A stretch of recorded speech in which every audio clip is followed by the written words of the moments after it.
Right మరో breaking చేస్తున్నాం. ఆంధ్రప్రదేశ్ మంత్రి నారా లోకేష్ ప్రపంచ ఆర్థిక వేదిక సదస్సులో భాగంగా స్విట్జర్లాండ్ లోని దావోస్ లో కేంబ్రిడ్జ్ యూనివర్సిటీ వైస్ ఛాన్సలర్ డెబ్బీ ప్రెంటిస్ తో సమావేశమయ్యారు. ఈ కీలక భేటీలో ఆంధ్రప్రదేశ్ విద్యా వ్యవస్థలో అంతర్జాతీయ ప్రమాణాలను తీసుకురావడంపై విస్తృతంగా చర్చించారు.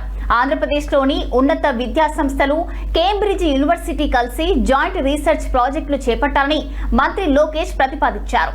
ఇక మారుతున్న కాలానికి అనుగుణంగా విద్యార్థులకు అంతర్జాతీయ స్థాయిలో నైపుణ్యాలు పెంచేలా పాఠ్య ప్రణాళిక రూపకల్పనలో సహకరించాలని కోరారు.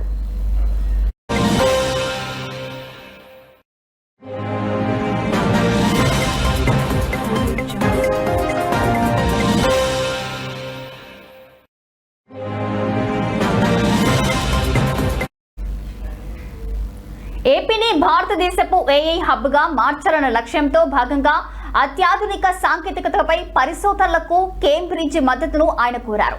రాష్ట్రంలోని యువతకు గ్లోబల్ మార్కెట్లో డిమాండ్ ఉన్న నైపుణ్యాలను అందించడంపై దృష్టి సారించినట్లు ఆయన వెల్లడించారు. అంతర్జాతీయ స్థాయిలో ఉన్నత విద్యా సంస్థలతో పొత్తులు కుదుర్చుకోవడం ద్వారా ఆంధ్రప్రదేశ్ విద్యా రంగాన్ని ప్రపంచ స్థాయికి తీసుకెళ్లడమే లక్ష్యమని లోకేష్ తెలిపారు.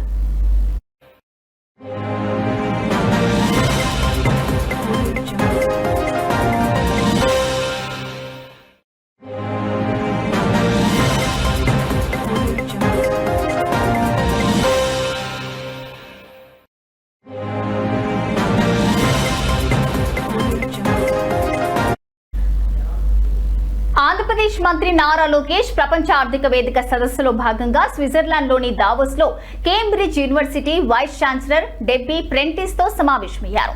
ఈ కీలక భేటీలో ఆంధ్రప్రదేశ్ విద్యా వ్యవస్థలో అంతర్జాతీయ ప్రమాణాలను తీసుకురావడంపై విస్తృతంగా చర్చించారు. ఆంధ్రప్రదేశ్ లోని ఉన్నత విద్యా సంస్థలు కేంబ్రిడ్జ్ యూనివర్సిటీ కలిసి జాయింట్ రీసెర్చ్ ప్రాజెక్టులు చేపట్టాలని మంత్రి లోకేష్ ప్రతిపాదించారు. మారుతున్న కాలానికి అనుగుణంగా విద్యార్థులకు అంతర్జాతీయ స్థాయిలో నైపుణ్యాలు పెంచేలా పాఠ్య ప్రణాళిక రూపకల్పనలో సహకరించాలని కోరారు. ఏపీని భారతదేశపు ఏఐ హబ్ గా మార్చాలన్న లక్ష్యంతో భాగంగా అత్యాధునిక సాంకేతికతపై పరిశోధనలకు కేంబ్రిడ్జ్ మద్దతును ఆయన కోరారు. రాష్ట్రంలోని యువతకు గ్లోబల్ మార్కెట్లో డిమాండ్ ఉన్న నైపుణ్యాలను అందించడంపై దృష్టి సారించినట్లు ఆయన వెల్లడించారు. అంతర్జాతీయ స్థాయిలో ఉన్నత విద్యా సంస్థలతో పొత్తులు కుదుర్చుకోవడం ద్వారా ఆంధ్రప్రదేశ్ విద్యా రంగాన్ని ప్రపంచ స్థాయికి తీసుకెళ్లడమే లక్ష్యమని లోకేష్ తెలిపారు.